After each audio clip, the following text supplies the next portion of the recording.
అందరికీ నమస్తే అండి. 13వ తేదీన జరగబోతున్న ఆంధ్రప్రదేశ్ ఎన్నికల్లో కొత్త రికార్డులు సృష్టించబోతున్నట్టు కనిపిస్తోంది. గతంలో ఎప్పుడూ లేనటువంటి కొత్త రికార్డులు ఖచ్చితంగా వస్తాయనిపిస్తుంది. పోలింగ్ పర్సంటేజ్లో కానీ లేదా ఆ ఓటింగ్ సర్వేలో కానీ. ఎందుకంటే already postal ballot voting record సృష్టించింది. పోస్టల్ బ్యాలెట్ ఓటింగు గతంలో 50%, 60% మాత్రమే నమోదయ్యేది. కానీ మొదటిసారిగా 2024 ఈ ఎన్నికల్లో 90% ఓట్లు పోలయ్యాయి. పోస్టల్ బ్యాలెట్ ఓట్లు 90% పోలయ్యాయి. అది ఒక రికార్డు. దేశ చరిత్రలో ఏ రాష్ట్రంలో ఏ అసెంబ్లీ ఎన్నికల్లో కూడా గతంలో ఎప్పుడూ కూడా ఇంత స్థాయిలో పోలింగ్ జరగలేదు. ఇదే హైయెస్ట్.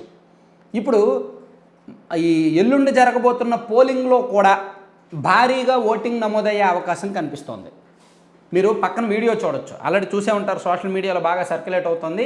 హైదరాబాదు, బెంగుళూరు, చెన్నై, మన రాష్ట్రం బయట ఉన్న మన రాష్ట్ర ఓటర్లు భారీగా తరలి వస్తున్నారు.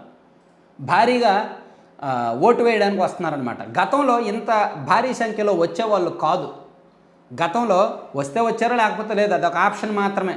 ఏముందిలే, ఎలాగా రోజు సెలవు కదా, ఇంట్లో ఉందాం, ఎంజాయ్ చేద్దాం, లేదా బయట సినిమాకి వెళ్దాం, షికార్కి వెళ్దాం అనేటట్టే ఆలోచించేవాళ్ళు. కానీ ఇప్పుడు ఎందుకో అవసరమైతే సెలవు తీసుకొని మరీ వస్తున్నారు, సెలవు పెట్టి మరీ వస్తున్నారు. మొదటిసారి ఏదో చూడండి, వేరే రాష్ట్రాల్లో ఉన్నవాళ్ళు, హైదరాబాద్లో ఉన్నవాళ్ళు, చెన్నై, బెంగళూరులో ఉన్నవాళ్ళు సంక్రాంతి పండుగ వస్తే ఎలా ఊర్లు వెళ్తారో, దసరా పండుగ వస్తే ఎలా సొంత ఊళ్ళు వెళ్తారో, ఇప్పుడు ఓట్లకి అలా వెళ్తున్నారనమాట. ఫస్ట్ టైం అలా వెళ్ళడం. 2019, 2014 అంతకుముందు ఎప్పుడూ కూడా ఇంత స్థాయిలో సొంత ఊళ్ళకు వెళ్ళలేదు, ఓటు వేయడానికి వెళ్ళలేదు. అంటే ఓటుని బాధ్యతగా ఇన్నాళ్ళు ఎప్పుడూ చూడలేదు. మొదటిసారిగా ఓటుని బాధ్యతగా చూస్తున్నారు. బాధ్యత ఎప్పుడు గుర్తొస్తుంది అంటే భయం ఉన్నప్పుడు బాధ్యత గుర్తొస్తుంది. భయం ఉన్నవాడికి ఖచ్చితంగా బాధ్యత తెలుస్తుంది, గుర్తొస్తుంది. ఏ భయం? నా రాష్ట్రం ఏమైపోతుందో, నా రాష్ట్రంలో పరిపాలన బాగలేదు, నా రాష్ట్రాన్ని బాగు చేయాలి, నా రాష్ట్రంలో రాజధాని లేదు, నా రాష్ట్రంలో అభివృద్ధి జరగడం లేదు, నా రాష్ట్రాన్ని గాడిన పెట్టాలి అనే బాధ్యత ఉన్నప్పుడు భయం ఉంటుంది. ఆ భయం ఉన్నప్పుడు బాధ్యత ఉంటుంది. సో రాష్ట్రం పట్ల భయపడుతున్న ప్రతి ఒక్కరు కూడా ఓటు హక్కు తమ బాధ్యతగా తీసుకొని వస్తున్నారని మనం ఖచ్చితంగా భావించాలి. ఇది ఒక కూటమికి ఒక పాజిటివ్ సంకేతం. ఎందుకనేది కూడా చెప్తా.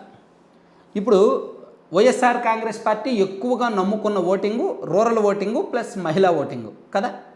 టీడీపీ ఎక్కువగా నమ్ముకున్న voting urban voting, educated voting plus కొన్ని సామాజిక వర్గాల ఓటింగు, అలాగే చదువుకున్న వాళ్ళ ఓటింగు, నిరుద్యోగులు, ఉద్యోగులు వాళ్ళ ఓటింగు. సో ఎక్కువగా నిరుద్యోగులు కానీ లేదా ప్రైవేటు ఉద్యోగులు కానీ యువత కానీ ఇతర రాష్ట్రాల్లో ఉద్యోగాలు చేస్తున్నారు. బెంగళూరు, హైదరాబాదు, చెన్నై లాంటి ప్రాంతాల్లో ఉద్యోగాలు చేస్తున్నారు. ఆ ప్రాంతాల్లో ఉన్న ఓటర్లలో ఎక్కువ maximum more than 75% Telugu Desam party అనుకూల ఓట్లే ఉంటాయి. టీడీపీ, జనసేన అనుకూల ఓట్లే ఆ ప్రాంతాల్లో ఉంటారు.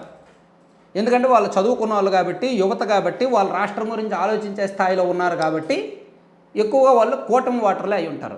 సో వాళ్ళు భారీగా తరలి వస్తున్నారంటే అది కూటమికి పాజిటివ్ సిగ్నల్. సో ఇక్కడ ఓటింగ్ పర్సంటేజ్ భారీగా పెరిగే అవకాశం కనిపిస్తోంది. మేబీ 88 to 90% రీచ్ అవ్వచ్చు. మేబీ కొన్ని నియోజకవర్గాలు 95% రీచ్ అయినా ఆశ్చర్యపోక్కర్లా. కొన్ని నియోజకవర్గాలు 95% రీచ్ అయినా ఆశ్చర్యపోక్కర్లా.